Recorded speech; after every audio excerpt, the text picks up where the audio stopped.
on va parler des salariés ce matin. On va voir à quelle indemnisation ils ont droit. Alors, le premier cas, c'est le plus courant, quand on travaille de chez soi.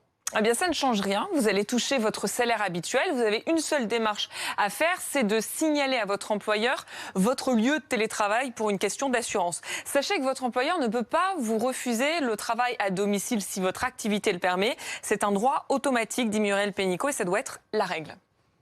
Deuxième question, si je ne peux pas faire de télétravail et que je dois garder mon enfant chez moi, qu'est-ce qu'il se passe? Alors, vous bénéficiez d'un arrêt de travail indemnisé. Tout le temps où les écoles sont fermées, vous n'avez rien à faire là aussi, juste à vous signaler auprès de votre employeur. Selon les conventions collectives, vous allez percevoir entre 90 et 100% de votre salaire, sans délai de carence. Il y a 3 conditions pour ça. La première, c'est qu'un seul parent peut bénéficier de cet arrêt, même si vous pouvez partager l'arrêt de travail entre parents. Il faut que votre enfant ait moins de 16 ans et que le télétravail soit impossible. Troisième cas, je ne peux plus travailler et mon employeur me place en chômage partiel. Alors, vous n'avez pas besoin d'aller à Pôle emploi. Là aussi, c'est votre employeur qui s'occupe de toutes les démarches. Si vous touchez le SMIC, vous allez percevoir l'intégralité de votre salaire. Si vous touchez plus, vous aurez 84% de votre salaire net dans la limite de 5 485 € net. Alors, précisons quand même que le calcul se fait sur la base des 35 heures travaillées. Ça veut dire qu'il ne comprend pas les heures supplémentaires ainsi que les primes.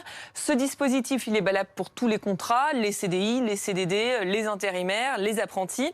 J'ajoute que si vous êtes placé en chômage partiel et que votre employeur vous demande de télétravailler, il n'a pas le droit de vous faire cette demande, c'est interdit et il risque de lourdes sanctions. Pour les indépendants, pour les demandeurs d'emploi, ça se passe comment? Alors pour les indépendants, tout d'abord, il faut remplir une déclaration sur le site de la Direction générale des finances publiques. Là, vous allez toucher dès avril une indemnité forfaitaire de 1 500 € à 2 conditions. La première, que votre chiffre d'affaires soit inférieur à 1 million d'euros et qu'il soit en baisse de 70% entre mars 2019 et mars 2020.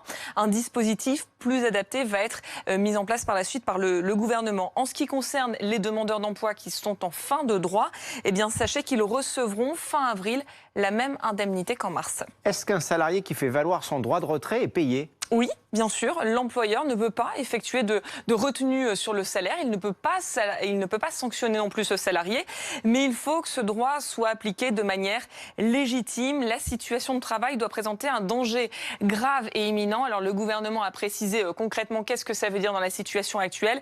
Ça veut dire que l'employeur doit permettre à ses salariés de respecter les gestes barrières, comme se laver les mains, et garder une distance respectable avec les autres salariés, avec ses collègues ou encore avec les clients.